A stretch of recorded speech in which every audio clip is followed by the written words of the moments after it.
হে বন্ধুরা, good morning. Welcome to my channel Tanay football update. চলো কিছু নতুন আপডেট দিয়ে এই ভিডিওটা শুরু করা যাক।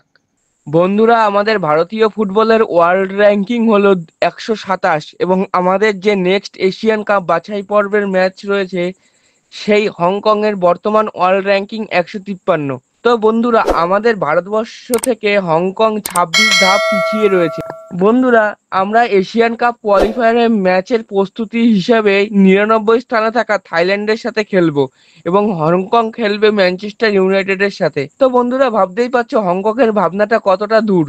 আমাদের ফেডারেশনের কি কোনো রকম ফুটবলে এগিয়ে নিয়ে যাওয়ার জন্য ভাবনা নেই? কি জানি বন্ধুরা, আমার তো কোনো কিছুই মাথায় ঢোকে না।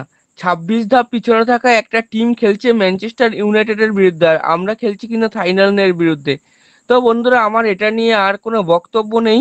যদি তোমাদের কিছু বক্তব্য থেকে থাকে তাহলে পরে অবশ্যই কিন্তু সেটা কমেন্ট বক্সে জানাও।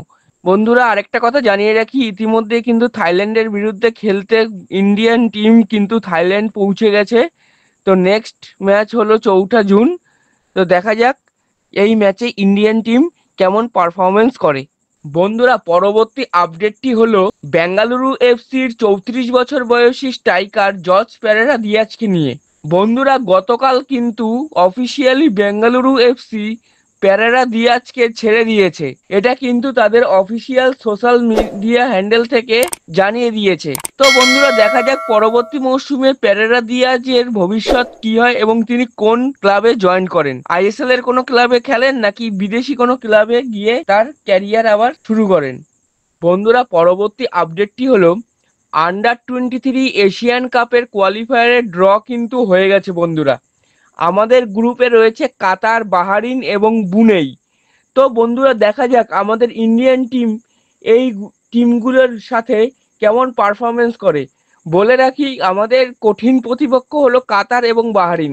প্রথম খেলাটা হবে বাহারিনের সাথে, দ্বিতীয় খেলা হবে কাতারের সাথে এবং তৃতীয় খেলা হবে বুনের সাথে। তো বুনেই আমাদের ইন্ডিয়ান টিমের থেকে অনেকটাই উইক টিম। তো দেখা যাক কেমন পারফরমেন্স করে আমাদের ইন্ডিয়ান টিম। এবং আরেকটি কথা বলে রাখি, এই ইন্ডিয়ান টিমে কিন্তু ডাক পেয়েছেন কলকাতার রিস্টার ছেলে শুভম ভট্টাচার্য। হ্যাঁ বন্ধুরা, যিনি বর্তমানে ওডিশা এফসির সঙ্গে যুক্ত আছেন। তো শুভমকে আগামী দিনের পথ চলার জন্য অনেক শুভকামনা রইল। বন্ধুরা, এই ছিল আজকের আপডেট। যদি ভিডিওটা ভালো লেগে থাকে তাহলে লাইক, কমেন্ট, শেয়ার করো এবং চ্যানেলটা অবশ্যই সাবস্ক্রাইব করো এবং আমার ফেসবুক পেজ ও ইনস্টাগ্রাম আইডিটা ফলো করে রাখো সবার আগে আপডেটগুলি পাওয়ার জন্য। জয় হিন্দ, জয় ভারত।